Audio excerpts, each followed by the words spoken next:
নমস্কার বন্ধুরা, কিচেন বাহারে আপনাদের সবাইকে স্বাগত। আজকের রেসিপি কাতলা মাছের মাথা দিয়ে কচুর শাক। এর জন্য কড়াই 5 টেবিল চামচ পরিমাণ সর্ষের তেল দিচ্ছি। আমি সর্ষের তেল দিয়ে রান্নাটা করছি, আপনারা চাইলে সাদা তেল দিয়েও রান্নাটা করতে পারেন। তেলটা হাই ফ্লেমে গরম করে নেওয়ার পর এবার মাছের মাথাগুলো ভেজে নেব।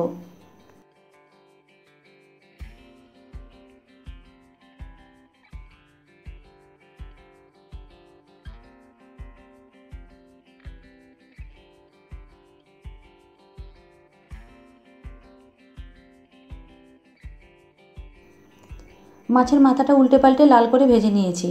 এবার একটা পাত্রে তুলে নেব। মাথা ভেজে তুলে নেওয়ার পর ওই একই তেলের মধ্যে দিয়ে দিচ্ছি 1 চামচ পরিমাণ কালো জিরে, বেশ কয়েকটা চেরা কাঁচা লঙ্কা। ঝালটা কিন্তু অবশ্যই আপনারা আপনাদের ইচ্ছে অনুযায়ী দেবেন। মিনিটখানেক কালো জিরে আর কাঁচা লঙ্কাটা ভেজে নেওয়ার পর এবার দিয়ে দিচ্ছি একটা বড় সাইজের কুচনো পেঁয়াজ।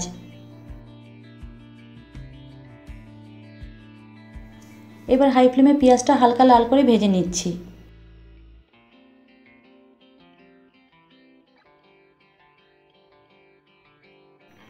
পেঁয়াজটা হালকা লাল করে ভেজে নিয়েছি।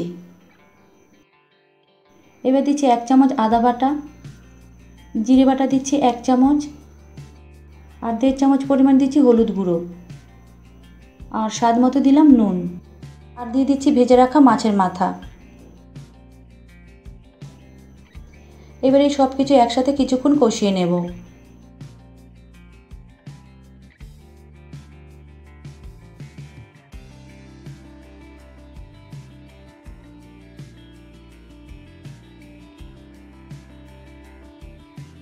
মিনিট 5 সময় ধরে সমস্ত কিছু খুব ভালোভাবে কষিয়ে নিয়েছি।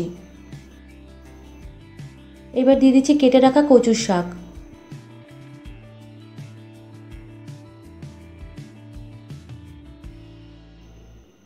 কচু শাকটা কিন্তু আমি সিদ্ধ না করে সরাসরি রান্না করছি। এবার কচু শাকটা একটু নেড়ে সব কিছুর সাথে মিশিয়ে নেব।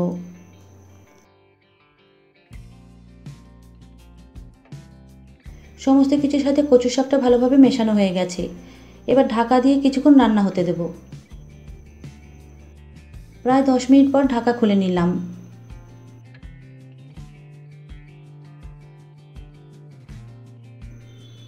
এবার কচু শাকটা মিডিয়াম ফ্লেমে নাড়তে নাড়তে রান্না করে নেব, যতক্ষণ না কচু শাক থেকে বেরিয়ে আসা এই জল শুকিয়ে কচু শাকটা মজে আসে।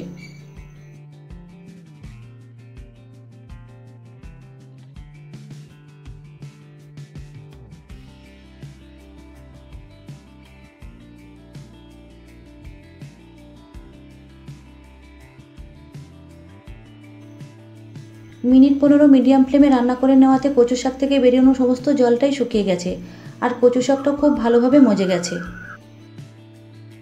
আমার এই কাতলা মাছের মাথা দিয়ে কচু শাকের রেসিপি আপনাদের কাছে কেমন লাগলো কমেন্টস করে জানাবেন। ভালো লাগলে লাইক শেয়ার করবেন, আর আমার চ্যানেলে নতুন বন্ধু হলে আমার চ্যানেলটিকে সাবস্ক্রাইব করবেন। তাহলে আজকের মতো এই পর্যন্ত, আবারও দেখা হবে নতুন কোনো রেসিপি নিয়ে। সকলে ভালো থাকবেন, সুস্থ থাকবেন। ধন্যবাদ।